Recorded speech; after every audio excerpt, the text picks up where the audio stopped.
na looking at the heroes coming in from AP Bren as well.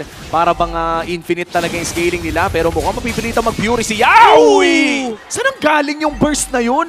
Force HP para dito sa Turtle at mukhang papasok na nga si Yawi. Okay, kita natin dito meron bubuhatin pero naka-flicker out dito si Shopskirt. Diretso na magamit ng Bat Space. James Banks makakasecure dito ng Retribution.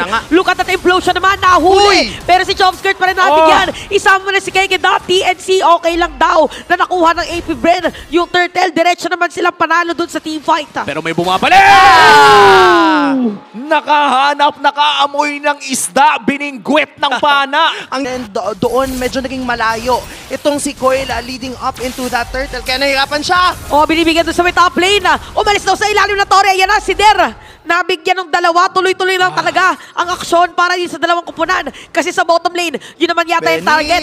4 na players ng AP Bren yun nandito pero nadepensahan ni Benny Cutie. Okay, pinapalo na siya dito. Ginamit pa yung Fury. Pero nabigyan na ni Shizo. Parang wala naman kasing malakas sa 4. Ay mas lalo pang sumasakit yan. O yung Turtle ata, libreng makukuha. Eto na nga, nakuha na at nahuli naman. Dito si Yawi, itutuloy ba? Dumating na rin dito ang Death Sonata, naka-ready 3-bar TZ. Doon sa harap ng players sa AP Bren, pero hindi nila itutuloy. Na meron silang diversion play coming from Lancy. Sa may bottom play, Flicker Implosion. So magandang play to, pero dumating na ilang mga players sa TNC. Yung Wave of the World ay nandoon. Ng lahat ng junglers at may 1v1 middle lane. Binitikan, pero nagkapatayan. Anong score natin ngayon para sa mga jungler? 1-1? Mainang sa level 11 kasi yung jungler takes all yung talagang ginagawa niya. Another implosion. Kanina nakatakas si 3-bar TZ. Ngayon daw hindi pwede. At nakita natin hindi tumama saglit yung supposedly play from Der. Casualty. Ang tapang ng AP Bren, no? Talagang wala silang pakikontak man. Pero mukhang may nahuli si Yawi dito at mukhang may masasapak pa. Si Keke Dota ang isusunod nila. At yung bola ay masakit. Si Coil ay nakaisa.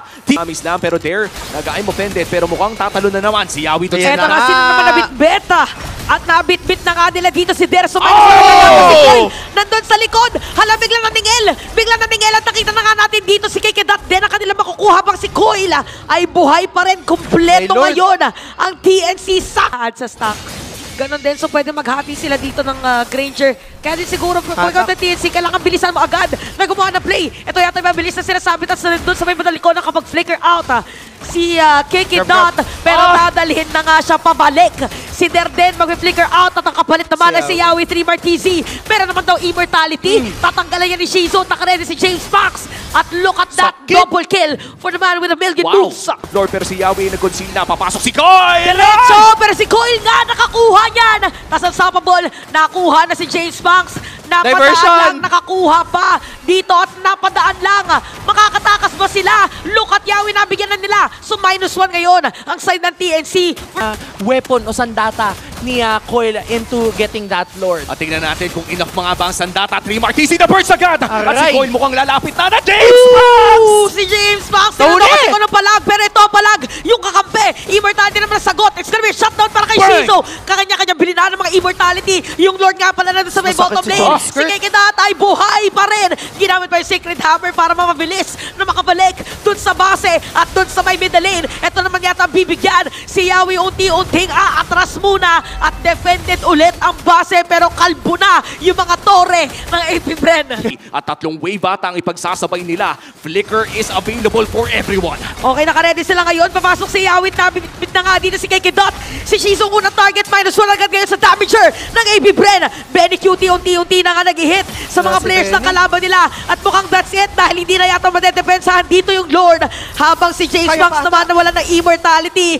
Base lock lang para sa TNC. Pero si James Banks lumalaban pa rin pero hindi na palalabanin as a TNC mananalo with a sweep.